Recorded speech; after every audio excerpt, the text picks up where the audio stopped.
It's incredibly important to make sure that the whole ecosystem is a part of it because we wanted to have a larger impact. So what we wanted to do was look at what is that ecosystem, and we decided to focus our educational investments on the learning to earning journey. And so learning for learning's sake is nice, but especially with the young people today, they need to have that positioned into learning for a career advancement, for a job, be it vocational education, university education, they need that connection.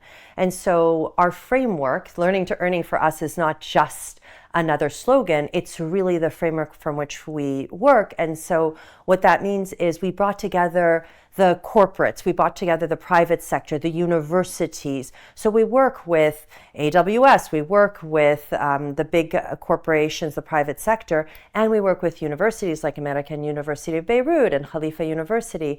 And we also work with training institutions. And we brought them all together to really understand what is the profile that is needed today for the jobs and also is needed tomorrow, right? And what we do is we then build the curriculum and the training systems to respond directly to those needs, and we also assist to making the match. أنتم تدعمون رحلة التعليم بكاملها وليس فقط منحة دراسية لعمر معين أو لسنة معينة، مع الأخذ بعين الاعتبار متطلبات سوق العمل اليوم وغدا.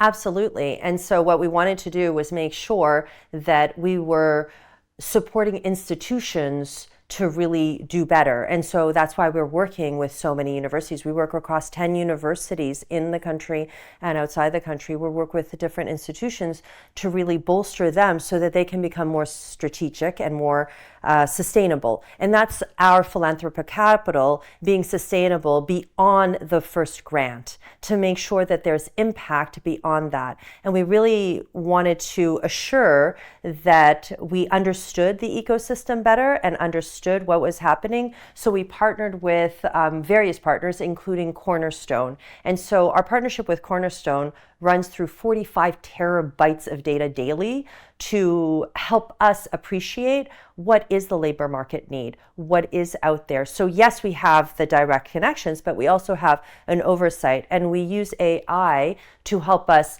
better understand that and also do matching of young people based on skills with jobs that are live today and the jobs of the future based on skills. And then we figure out where are those gaps and we target our training there.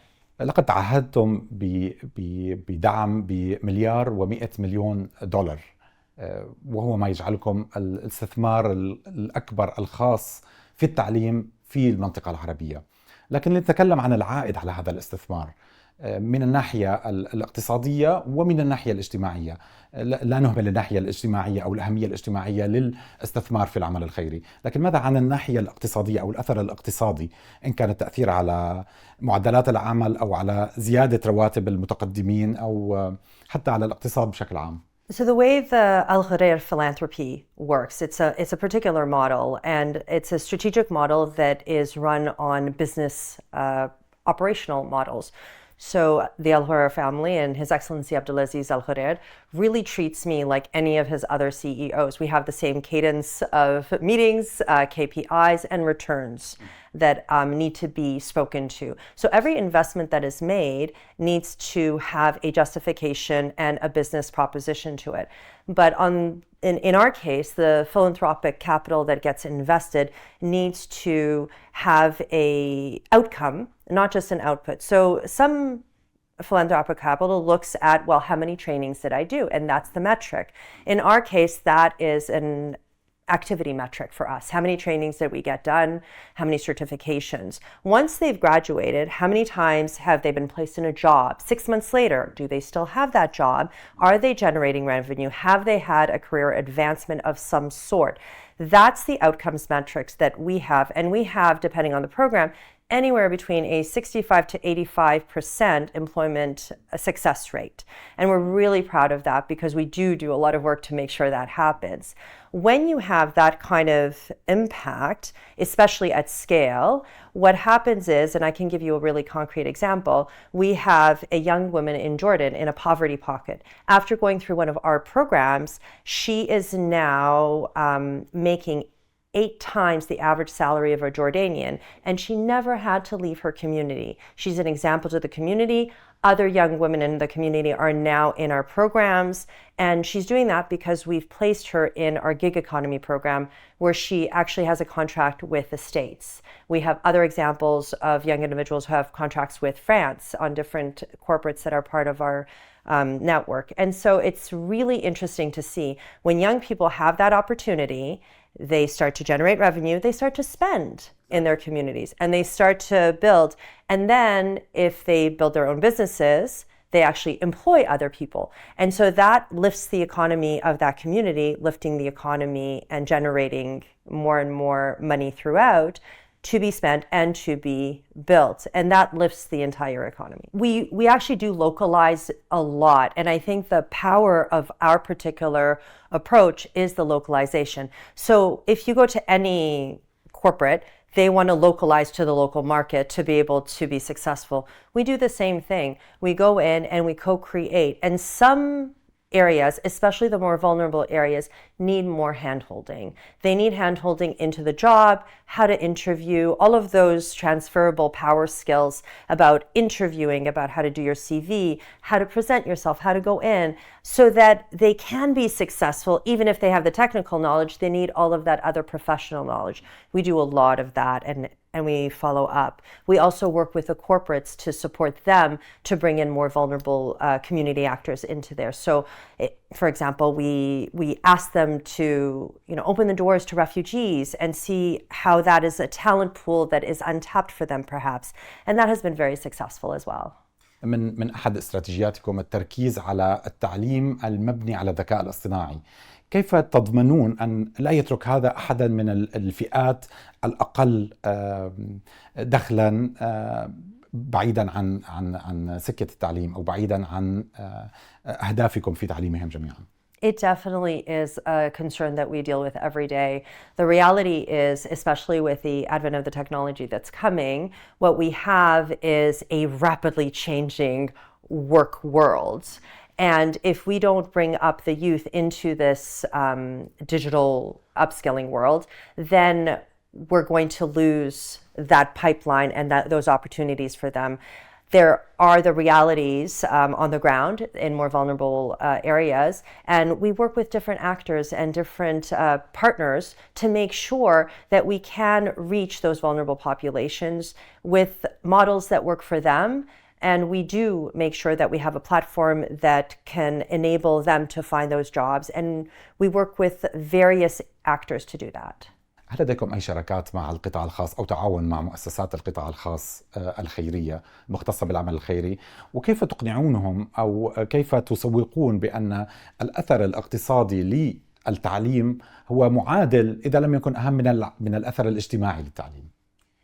Definitely, it's something that we work on. We work very closely with the private sector, and we reverse engineer the training to the private sector needs. And we do this because it enables the private sector to have their say and to fulfill their talent pipeline.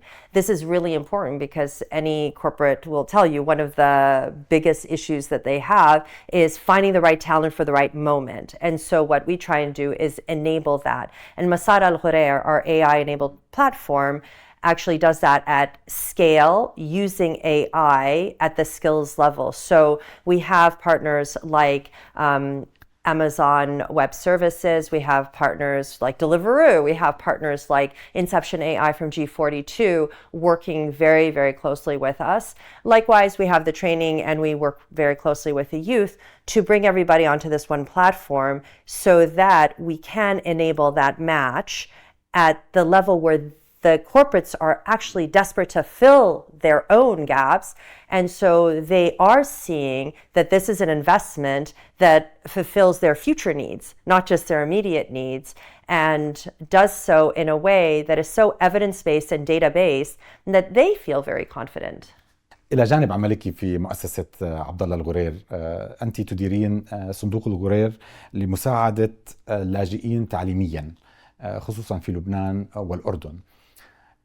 كيف نقنع المجتمع ونقنع الشركات بأن هؤلاء اللاجئين هم ليسوا فقط عبء إنساني بين قوسين، وإنما ممكن أن يكونوا رأس مال بشري غير مستغل؟ When His Excellency Abdulaziz Al-Gharair started the Refugee Education Fund in 2018, the target was roughly 20,000. We are now in a position where we can say that we have served over 100,000. And that exponential growth was because both the private sector actors were excited that they had this talent pool that was coming in, and the young people were really hungry to learn something and come out of this vulnerable status from being a refugee to being seen as talent that was needed. And our vocational education programs are really targeted for that. And it's not just being placed into jobs. For example, we have in one of our programs a group of young women who were trained to be nurses and then got poached by the UK, right? And so now they were taken. So they've gone from a refugee status in one country to actually being a very in-demand talent somewhere else. We have another one in the business community. So because we also have entrepreneurship skills being built alongside technical skills, we have a young man in one of the refugee camps who took what he learned and started his own business. And now, 3 years later, I believe it is, he employs 8 people in that area. And we have multiple stories like this. So that catalytic effect, that multiplier effect is happening everywhere. And what happens is they go from being seen as a refugee, as you said, unfortunately sometimes seen as a burden, to this is a young Arab, this is a young person who really has talent that I can benefit from with a little bit of support. And whether you're a refugee or anyone, can't we all benefit from just a little bit of support to get to that stage higher? And I think that that's the difference with the Al-Gharair Foundation and the Abdulaziz Al-Gharair Refugee Education Fund, is that it's about finding that moment of support that will take you to the next level. And that's what we're unlocking at scale. And so I was saying with the Refugee Education Fund, it's over 100,000. With the foundation, it's over 300,000 now. شكرا لك دكتور سونيا بن جعفر، الرئيسة التنفيذية لمؤسسة عبدالله الغرير. شكرا جزيلا. Thank you. Thank you very much.